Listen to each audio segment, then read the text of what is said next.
এদিকে বিএনপি ও আওয়ামী লীগের মধ্যে সংঘর্ষ, আহত ৮। স্ত্রী সহ বাথরুমে ৫ ঘন্টা লুকিয়েছিলেন ওবায়দুল কাদের, পালালেন যেভাবে। জানাবো উপদেষ্টারা নির্বাচনের কথা শুনলে ভয় পায়, বলছেন আমিনুল হক।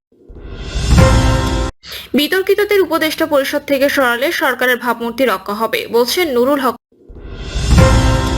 এবং সর্বশেষ জানাবো চলতি মাসে চূড়ান্ত হতে পারে প্রবাসীদের ভোটের পদ্ধতি। শুনছিলেন সংবাদ শিরোনাম, এবারে বিস্তারিত।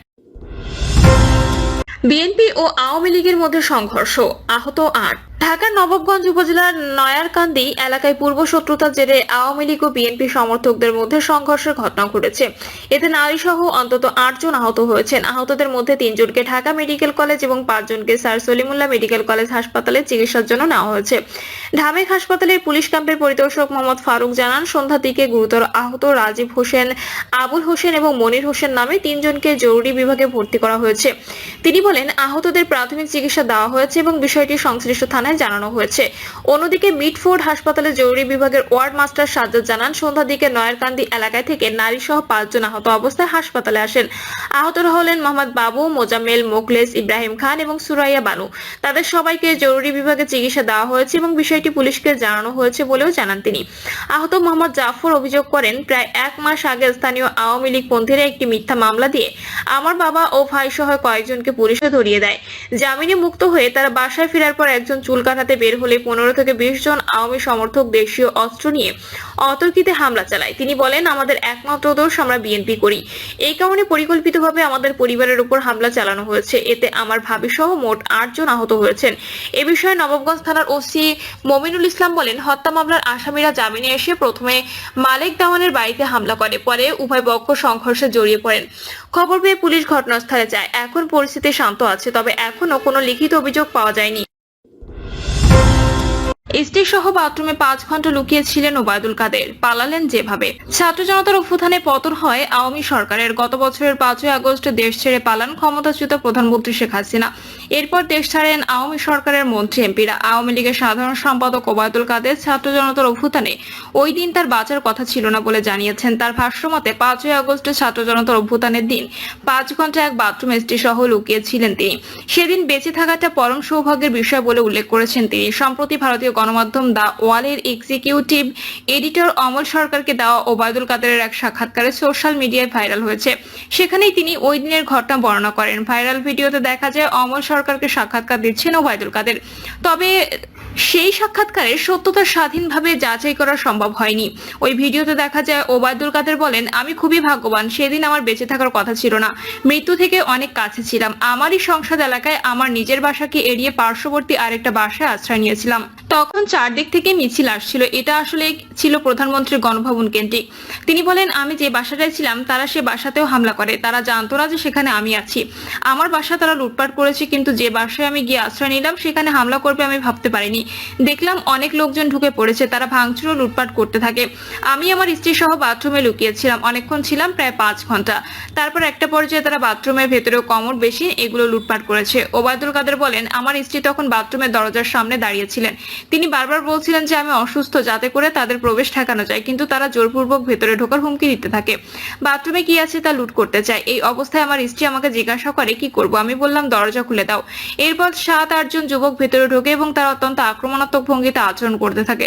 হঠাৎ তারা আমার দিকে তাকিয়ে বলে, নেতৃত্ব চলে গেলেন, আপনি যাননি কেন? আমি তখন কিছু বলতে যাচ্ছিলাম, কিন্তু এর মাঝে তারা আচরণ পাল্টে ফেলে। কেউ একজন বলে, আপনার ছবি তুলবো। তারপর শুরু হয় ছবি তোলা। কেউ কেউ সেলফিও নেয়। ধারণা করি এদের মধ্যে অনেকেই আমাকে চিনত। তিনি জানান, ঠিক কী কারণে প্রথমে তাদের মধ্যে এত আক্রমণাত্মক মনোভাব ছিল আর কেন হঠাৎ করে সেই আচরণ শীতল হয়ে গেল তা তিনি বুঝে উঠতে পারেননি।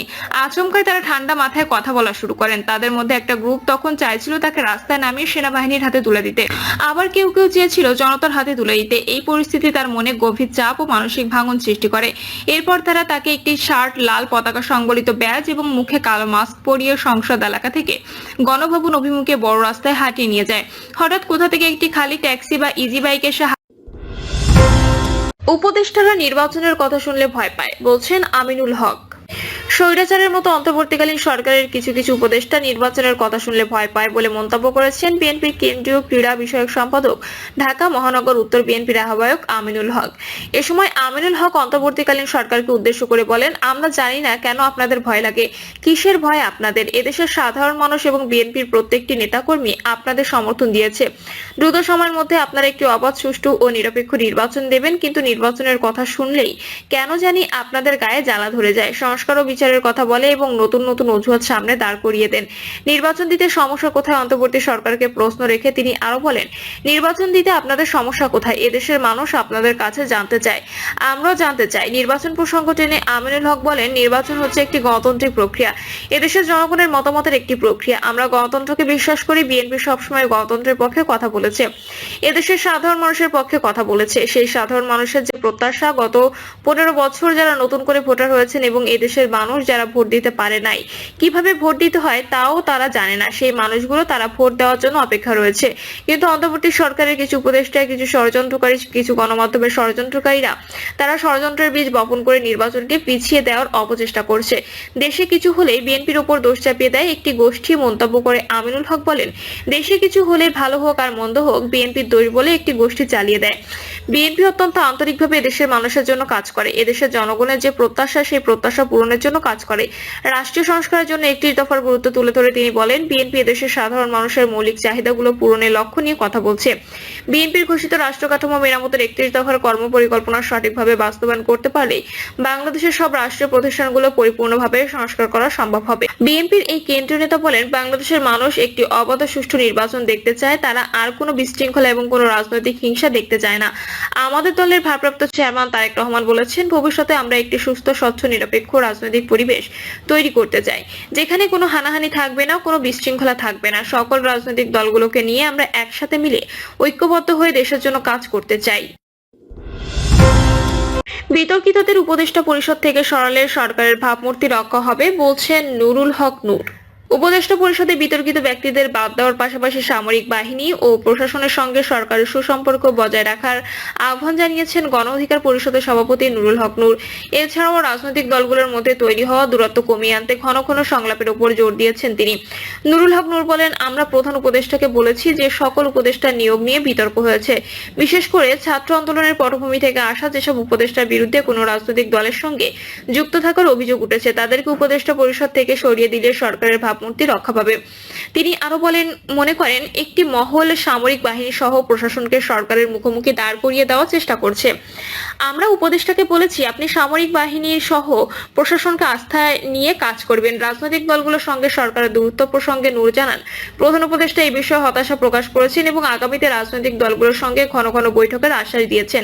করিডোর ইস্যু নিয়ে গণ অধিকার পরিষদের পক্ষ থেকে সরকারকে বর্তমানে কোনো সিদ্ধান্ত না দেওয়ার আহ্বান জানানো হয়েছে।